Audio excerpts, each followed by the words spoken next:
Žemľovku s rožkou či vianočky máte už asi odskúšanú, ale čo poviete na žemľovku s croissantov? Poďme si ju pripraviť. Croissanty nakrája na kolieska alebo takto pozdĺžne a daj bokom. Vo väčšej nádobe si zmiešaj smotanu, mlieko, pridaj žltka, vajíčko, praškový cukor a vanilku od grizzlyho a rozpustené maslo. Teraz sa pustí do plnky.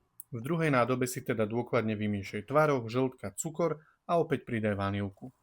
Vymasti si s maslom zapekaciu nádobu a môžeš začať vrstviť.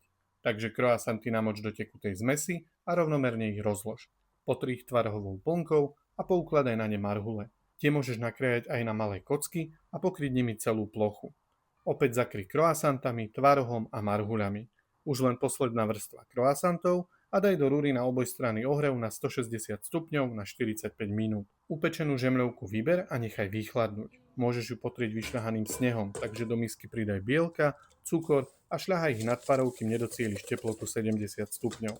Následne ich už mimo vodný kúpeľ vyšľahaj do tuhého snehu. Hotový sneh už len nanes na žemľovku, opaľ plynovou pištoľou alebo zapeč v rúre a máš hotovo.